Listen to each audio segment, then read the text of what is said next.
Masquerade Chick here. Hey guys, Masquerade Chick here. So today I'm going to be talking about my reread of the Selection series.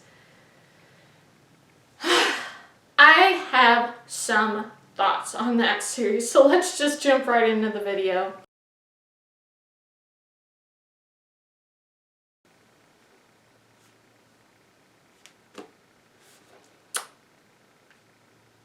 For real, this book is special to me because it got me out of a major reading slump back 6 years ago. I can't hate it. I can't hate it. But unfortunately, this reread really made me hate it. So it's like, oh man. I mean, I think that's so wild how you can change so much that something that was a great book for you, at least partially, something that was so good at the time, and then you go back to it and it's like, wow, this is garbage. My biggest issue when I first read this was Aspen, and my biggest concern there was the fact he really had no reason to be there. For some people, they can just be mad in like the scope of the book. I was more mad at Kira Cass. I'm like, why are we wasting our time with this guy who's clearly not gonna be with America? I just don't understand why she just dragged it out and kept you with Aspen. I just don't understand. Like, no one liked him. And then I find out in the acknowledgements, Kira had aspects of her husband in both Aspen and Maxon. I guess that's not ridiculous to believe because you would probably base characteristics of ideal people, the person you chose to spend the rest of your life with. For the context of the book, it makes no sense to have someone else and put them in a positive light when there was like never a time when he was a good guy. Like, he was good to his family. Was he ever good to her? I could not believe, because I don't remember this when I read the book the first time. And the first part of the book, you know, before she goes to the castle, I just could not believe how he treated her and how she reacted to him. Like, there were so many times where America just did whatever he asked. And also, every single time she talked about her future, she just kept on talking about, I'll be so good to him, I'll be the perfect wife, I'll be the perfect mother. This story definitely is not our society, but still I was just like, oh my gosh, are we back to the 1950s? Are we really back to this traditionalist mindset? I really could not believe how America acted. I really don't remember this. Her family needed money, and the Selection was going to bring in that income. All she had to do was put her name in. That's all her mom asked her to do, because there's no way America could actually make it happen for her to get picked. All she had to do was that, and she refused. She could not stand the fact that her mom wanted her to do this. She was so adamant against it, you would think there's no way she would let it go. There's no way she would actually go through with it. Well. Would you believe that she had no problem doing it once Aspen asked? 'Cause she does whatever Aspen says. I just could not believe how just Aspen tells her to do something. Okay, Aspen, I'll do whatever you want. I'm really surprised, and this was only written 8 years ago. And that's only a fraction of the book. It hasn't even gotten to the big deal Selection thing. Aspen is definitely the guy who's like, I'm the man, I'm gonna provide for you, I'm gonna do this, I'm gonna do that. It didn't seem like he expected her to do anything in the future, but it easily could have been. I wouldn't be surprised if there was something in there. Aspen knows he's a 6 and America's a 5, And no doubt, she has more food and money than he does. He should know this. He should accept this. They've been dating for 2 years. Now, America thinks Aspen's going to propose to me. Orchestrates this whole thing, all this food, to celebrate this proposal. Now, that didn't happen, but the way that Aspen blew up about the whole thing, couldn't believe that America would do this. Doing all these things, he couldn't stand that she provided for him. He had no problem with this before, at least according to the book. He gets mad about this whole situation, even though it's like he needs food.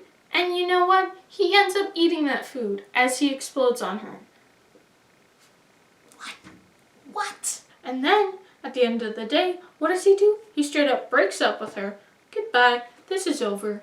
She has no say in the matter. She just has to accept it. She's really upset about it, obviously. She's been dating this guy for 2 years.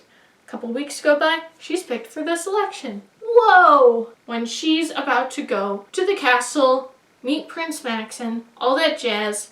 Carolina, where she's from, they're having a whole little going away celebration. She ends up seeing Aspen with another girl. First time I read this, I was like, yes, we are getting this guy done and over with. We're going into this straight up for Prince Maxon. Obviously, it's clear America is not ready for it, but we all know what's going to happen because it's clear. Romance is pretty self-explanatory most of the time. It's pretty clear who's going to end up with who. But would you believe that almost at the end of the book, it ends up being that who shows up at the castle as a soldier but Aspen? It really seemed like she was going to be into Prince Maxon, and it was at least close to being over for the competition. No, the second Aspen shows up, she has no problem meeting him, and then he kisses her. She has no problem kissing him back. Now, when I reread this, like the first time I read it, I was like, oh, that's ridiculous. Get it away. I don't want it. But when I reread it, I considered the situation that this is her ex-boyfriend. They had been dating for 2 years. It was a very weird sort of breakup. It's actually not that hard to believe that upon reuniting, they would kiss. Okay, I can understand. I don't agree with it, especially considering the situation that she could be executed for doing that. That's still my biggest issue with the whole Aspen and America thing. Are you kidding me? How?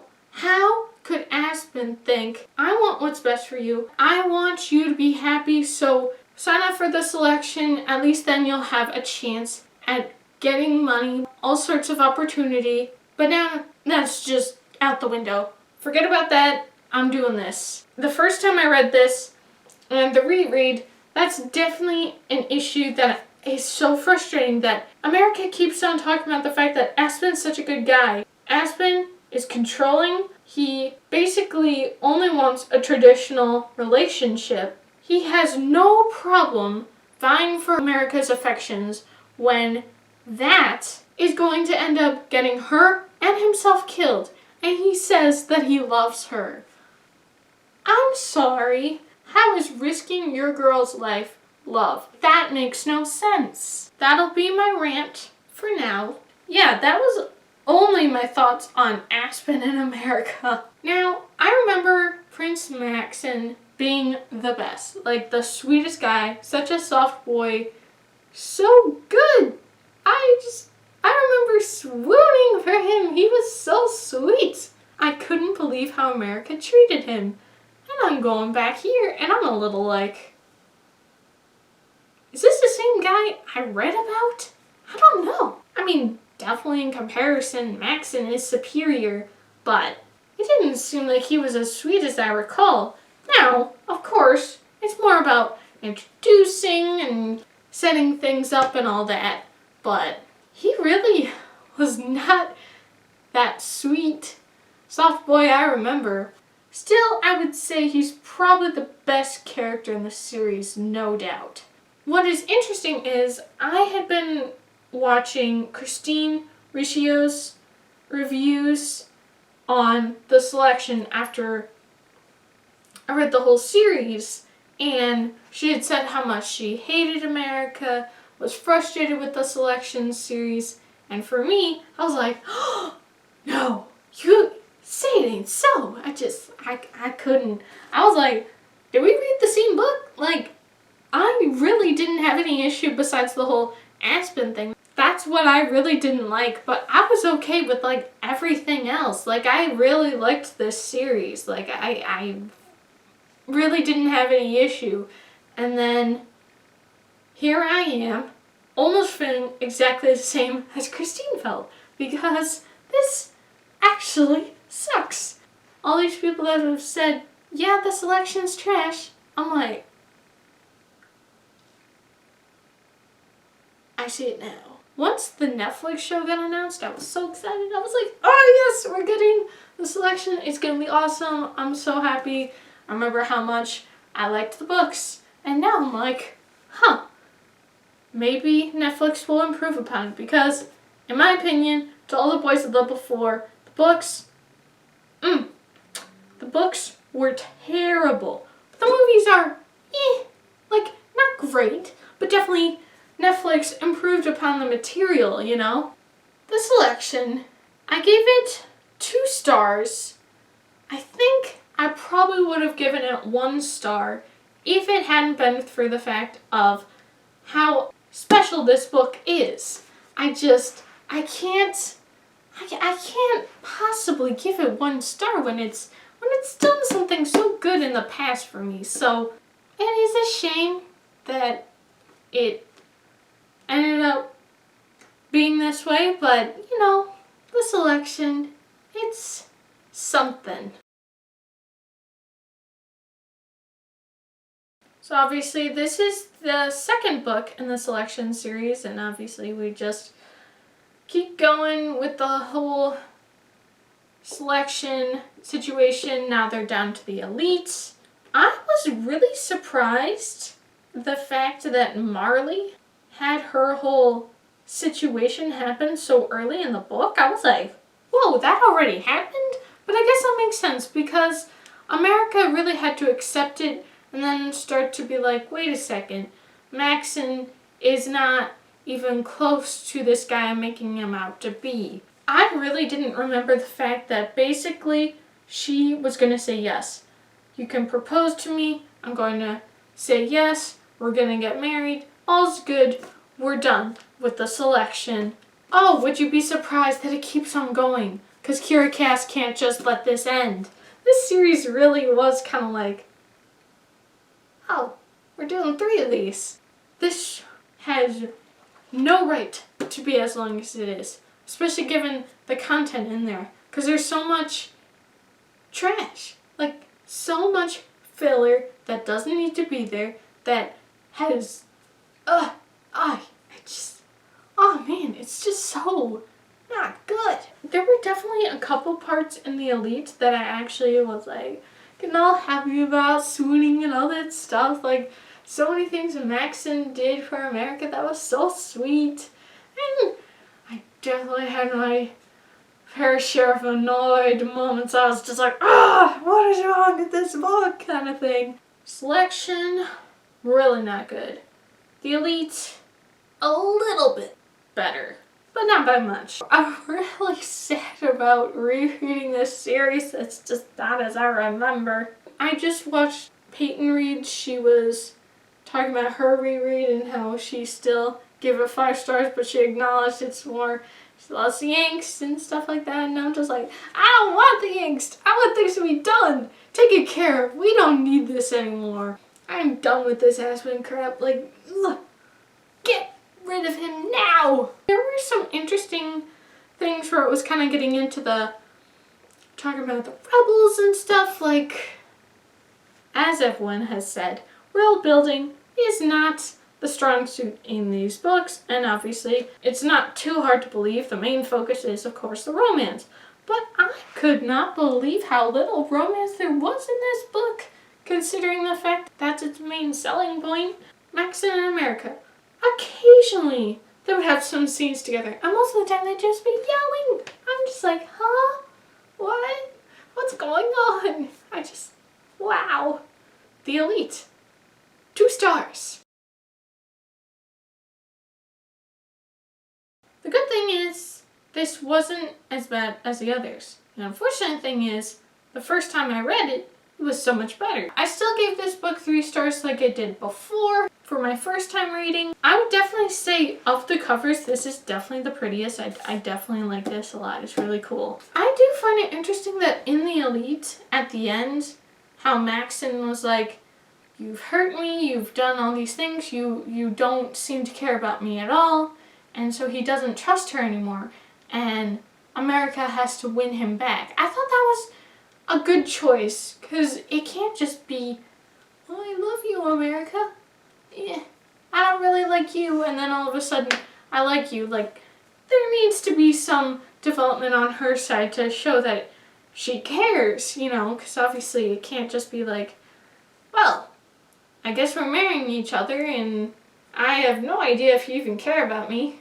Yeah, like, it definitely makes sense. But at the same time, it's like, hey, we really made this last long. Like, I'd say, of the books, this one really dragged on. Like, I would say there was a lot more going on. There was still so much filler that didn't deserve to be there. The development of the Northern Rebels was interesting.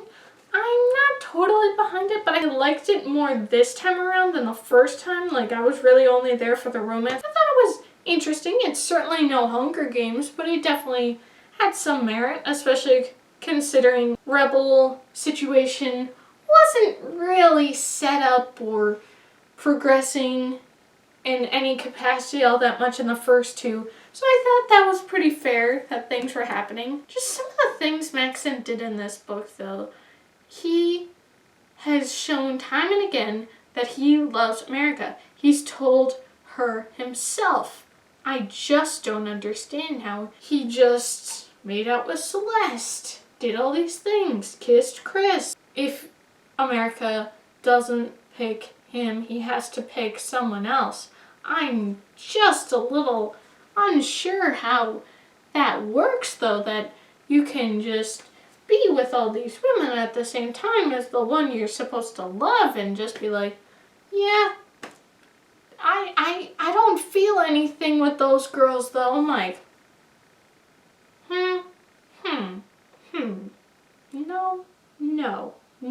Yeah, that was definitely something I was not behind. The fact that it took to so very close to the end of the book is when Maxon finally finds out about Aspen in America. There was no Aspen in America content in this book. Like, they're done. It's over.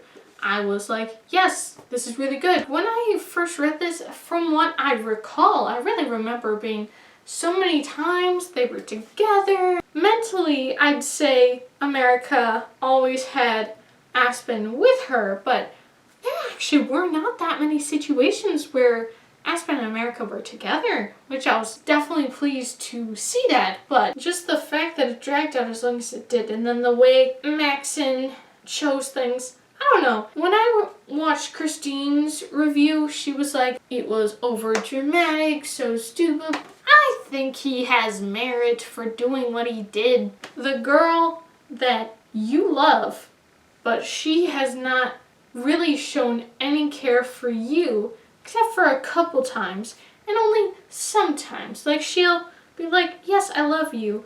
Well, she's never said I love you yet, but she says she could care, and then eventually she kind of cares. Like, it progresses so slow. It's like, that relationship really doesn't work. Like, I definitely ship them together. Honestly, I don't really ship them together, though, because America is such a terrible person. Maxon definitely deserves better, but also the choices he made throughout the story were a little bit iffy, but still, you could definitely tell that Maxon was great, America was trash, those two don't go together, and the way of how he acted towards her, you're amazing, you're beautiful, you're this, you're that. I'm just like, maybe the king's not so far off. It was good when they finally got together, but I'm still mad about how little time they had together. Throughout the series, they actually haven't had that much time together, and you would think something that is definitely pushing Max and America together, there would be more content. Maybe it was like Curacas had a sort of outline of the relationship, and it came out to maybe 300 pages, possibly. She's like, ooh, I gotta add some stuff in here, get this much longer, and then just the events of Max and America were just sporadic, sprinkled in there. All this pointless content I don't want, I don't need. I don't think that anyone's like, yes, I want to hear more about the maids. Psh, no, I don't want to hear about that. I had a little more understanding with Celeste's redemption in this one than I did the first time I read it, but still, I'm definitely not behind it. She had glass in a girl's shoe. She ripped off someone's dress. Like, she's done so many terrible things, and people are just like, hey girl, now that you've apologized, you could totally be a friend of ours. Come on down. I'm like, wow, these girls are stupid. Like, for real, how could you just forget about that? I'm sorry, that does not make sense. I guess the reason that happened was so that once Celeste died, there was some sort of sympathy, because she's not gonna kill a character that means a lot. You know, like, I don't know. I don't think anyone really cared about Chris, but maybe there was some reason she kept Chris alive. I don't really know the reason why. This book, not great, but still has a special place in my heart. This series, I can't hate it, but this reread really made me want to. Another reason the reread didn't work is that this series works best once. Like, when you have the element of surprise, when you don't know what's coming, and when you know what's coming, it's just not that good. It's just not that special anymore. There are definitely movies I've watched where that same thing happens. Like, there are movies you can watch countless times and sometimes notice things that you didn't notice before. This is definitely a series where it's like, you know what's going on. You don't need any more of this. I'm definitely going to be watching the Netflix show, but now I know sometimes you just shouldn't reread, because something that used to be so good, is actually bad. I barely got anything with Max and America. I feel pretty robbed, especially considering the fact it was pretty clear who she was going to end up with from day one. And that is it for my reread of the Selection series. I do have more thoughts in my April wrap-up video. You can check that out. I hope you guys enjoyed. Please be sure to like, share, comment, and subscribe. Bye!